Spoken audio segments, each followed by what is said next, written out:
What up, everybody? It's your boy G_Money Raiders, aka Galen, coming to you another edition of my take. Oh, what a game! What a fucking game! I have a lot to say. I'm going to get to it.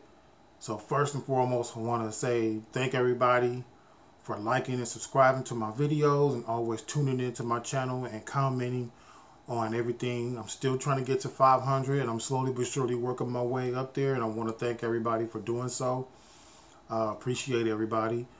So let's just get into the video and talk about today's game where the Raiders lost 19-20 to the Denver Broncos in a tough loss. So I got some things that I have to say that I want to talk about. So you know how I do it. I talk about offense, defense, and special teams and coaching. And this one and today offense was very good up until the fourth quarter, when everything to me was just like the coaching was just so bad. So it was good to see Martavis Bryant get in action. Cooper got into action. Jordy Nelson got into action. Cook got into action. You know, it was good to see everybody get into action today on our offense. Doug Martin did well. Marshawn did well. The offensive line blocked okay on certain situations. What I just didn't like was the play calling at the end in the fourth quarter, running down the stretch, how everything was going. And it was just pitiful to me on the play calling that took place and that happened on that play. So everything went well.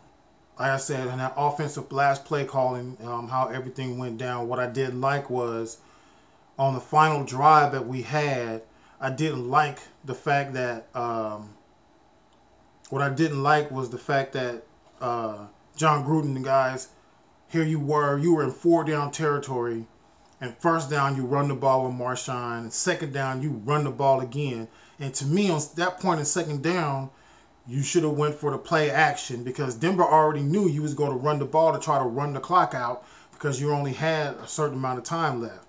So they knew that was your whole point of what you wanted to do in the game, was to run the clock out. And so this one I'm going to put on John on the play calling, because to me, you should have either screen call or play action in that point right there. And, you know, it was a lot of miscues with the fullback not keeping his eye on the ball in the end, number 41. I don't know who his name is. Dropping the pass where you had an easy first down. You took your eyes off the ball. That hurt us in a lot of plays as well. So this one I'm going to just chalk it up to both on the coaching on this one. Because offense, we really did play very well. Played much better than what we did last week. So I'm not going to get on Derek this week. Derek did well. Passed the ball very well. Got everybody into the game. Running game was there. Passing game was there. So offensively, except for the play calling, the offense did absolutely, positively well. I just didn't like some of the penalties that they put themselves in, with Cook not setting himself up, which, you know, took away some yardage that would have helped in there, not getting himself set. Derek throwing the pass, some plays a little too quick, like that one play in the fourth quarter where he threw that quick pass to Martavis when he didn't really have nobody on him. Hell, he could have just held the ball for a couple more seconds, or probably ran if he wanted to on his own and pump faked. You know, that's another thing I want John to get Derek to do, is start pump faking to get the defense to bite and think, since Derek always has a tendency to look a certain way where he's throwing. Get the pump fake going, man. There was a lot of stuff in there that I just believe that they could have did a lot better in today's game. Defensively, I have no quarrels with what went down. I don't like how Bruce Irvin got called for the unsportsmanlike conduct, which ended up resulting in Denver getting their first touchdown, because we stopped them and we could have just held them to 3 points, and that would have been key in the game. And So that to me was the big point of the whole situation. That hurt as well. I didn't like the fact of the matter of in the last play in that fourth quarter before they went down and drove down, when Denver went and drove down the field for the game-winning drive. I don't like how Paul Guenther called for the DBs to back off the receivers as they were coming off, because they still have 5 or 10 yards to get before they were actually in field goal range, which then took Garyon Conley off out of his spot to be able to hold on to his receiver, and then he ends up not getting the tackle where it's supposed to be, so he ends up falling down on the ground, and the guy runs for a big play in the end, so which could have easily, if somebody was there behind him. Hey, it is what it is. Good to see that they got the turnover, a big turnover by Rashad Melvin. That was huge. I liked that earlier in the first half of the game.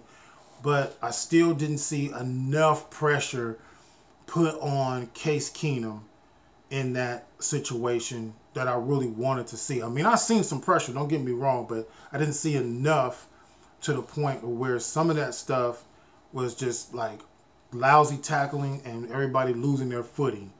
So, special teams, fucking Donald Penn. That fucking fall when you fell on your ass and not blocking anybody, you need your ass fined for that. For them missing and getting that extra point blocked. Because that extra point, when it got blocked, was pivotal, because now the game would have been tied and we probably would have been in overtime right now. But in reality, we shouldn't have really been there going into overtime with them.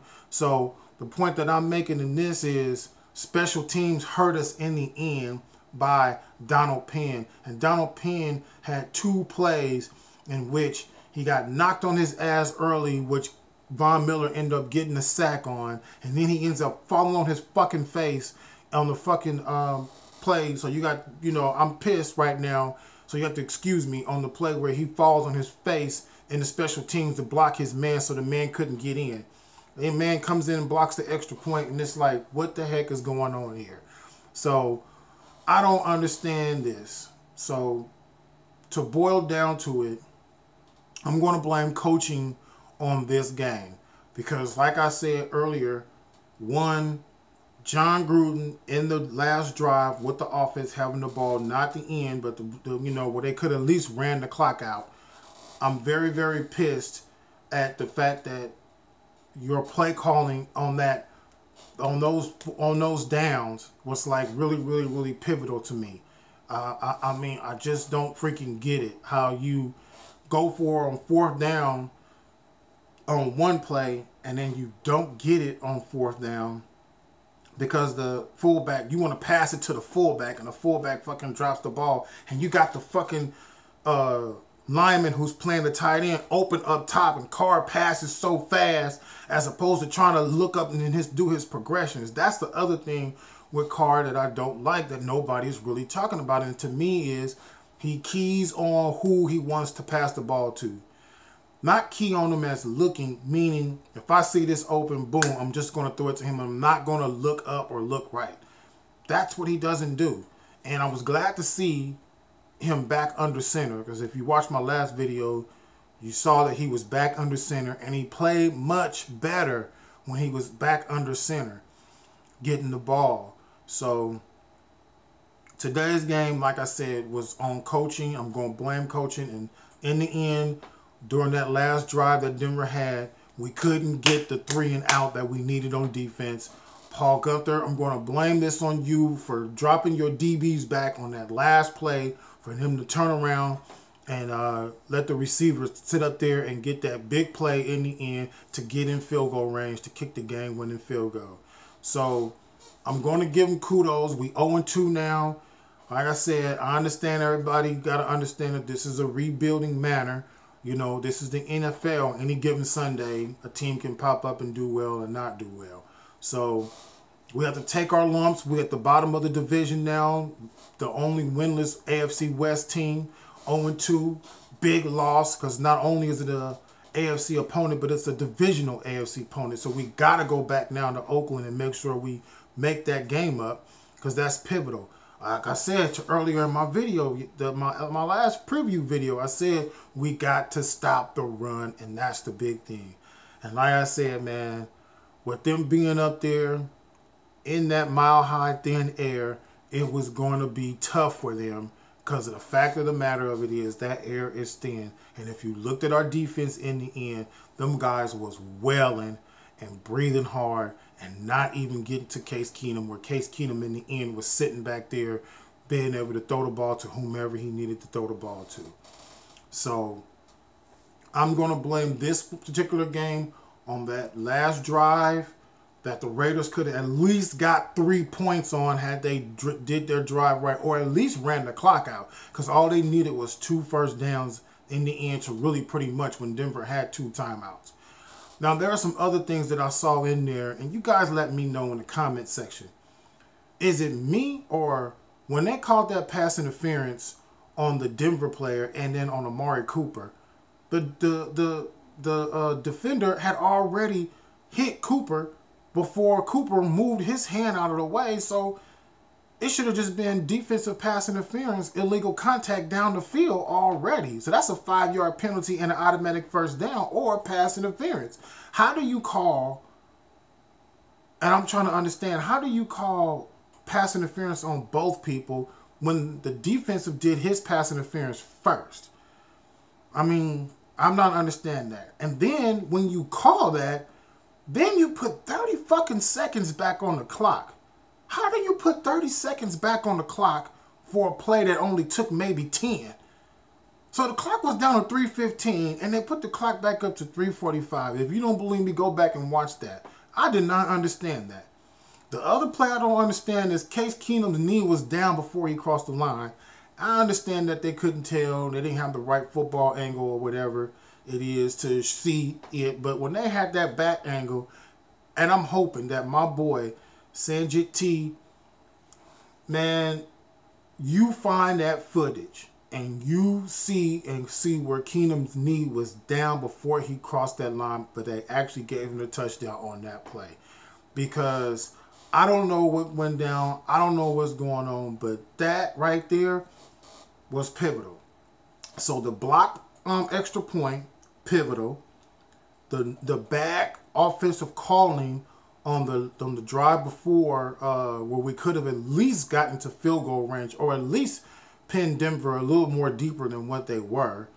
And then the defensive coordinator makes the DBs drop off in soft coverage in the end, when you know that they're trying to drive down the field to get in the field goal range to take a 1-point lead.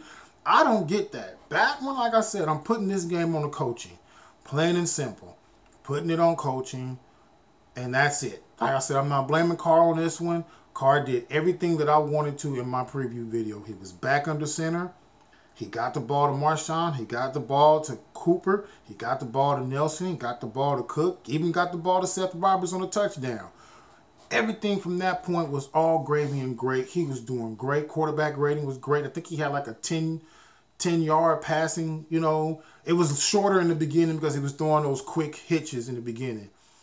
And got everybody in the game, even Martavius Bryant. But in the end, like I say, Raider Nation, I'm going to blame this one on the coaching. Calling on the offense, calling on the defense. You blew this game, you had this game, and you do what you normally do, and that's choke like you always do. Just like that old saying, these are the Raiders, keep it close, because they'll do something in the end to blow the game. So it's the same old Raiders. And so if you was going to pay Gruden $10 million, 10 years, $100 million to come back, you could have just fucking kept the other coach. You could have kept him. You could have kept Jack Del Rio, to me, because it's looking the same fucking way. The same way like it was last year. If you're going to be doing all this, that $100 million that you gave John Gruden, you could have gave that shit to Khalil Mack now. That's how the way it's looking to me. Because it's the same way. So what's the point of paying him all this money? He's supposed to be the fucking coaching guru here. And you paying him all this money to come back to make all this shit? Come on, man. John Gruden, man, you blew this one. You blew this one. And like I said to you before, it's Super Bowl or bust when you let Khalil Mack get fucking traded. Period. I don't mean Super Bowl this year. I mean Super Bowl, period. You don't get a Super Bowl no time soon. You took this team back, and I'm blaming you, and I'm blaming Mark Davis, because Mark Davis has been courting John Gruden this whole stupid ass time to get this result. I mean, like I said, man, the first game, everything was cool in the first half, fucked up in the second half. This game, everything cool up for 3 quarters. In the fourth quarter, you fucked up in the fourth quarter. So, this is my take on the whole thing. Coaching fucked up. Offense played fairly well. Defense played fairly well to the end. And all in all, we end up losing 20-19. And that's what we get. Typical Raider football. Don't know how to put nobody away. Don't know how to put the nail in the coffin. Just plain and simple. So kudos to the Broncos for being able to hang in there like usual and come back to win the game and come out on top with a 20-19 win over the Oakland Raiders. So I got to give my hats off to the team and tip my cap to them. It was a much closer game than what everybody predicted, but hey, this is the AFC West. We always have those close games. So can't nobody really talk too much shit, even though we did lose. But you can't tell me, Denver Broncos fans, that y'all weren't nervous about this game, that you was going to lose to the Oakland Raiders. And I know you were thinking that in the end, until that stupid-ass defensive calling in the end. 'Cause that's what fucking saved you, was the defensive coordinator call in the end. So that's my take on this whole thing. I want to also say, I want to thank everybody for watching and commenting on my last video. Like I said, I'm trying to get up to 500 subscribers. You guys are helping me out. Everything is going well. Everything is doing good. Want to give a thumbs up. Give me my thumbs up. I appreciate you. Don't forget to like and subscribe, like I said. And don't forget to hit that bell so you can get a notification when I do my videos. Like I told y'all, I'm going to be doing my videos. So I'm going to give it to you. You keep commenting, and I'll give you what you need. So I want to do a sponsor for all your tutoring, all your tutoring. It's my lady's store. I'm going to mention this on every video. I will put the link in the description box. If you need help or your children needs any help in tutoring, go ahead and hit www.allyourtutoring.com to get more information, take you to the website, and tell you everything what you need to know. All right? So like I said, this your boy G_Money Raiders, a.k.a. Galen, signing off. Coming to you with the Oakland Raiders losing 20-19 to the Denver Broncos. So, Raider Nation, hopefully we'll get our win next week against, I think it's Miami or Cleveland, one or the other. But thanks everybody for watching. I'm signing out. Peace out.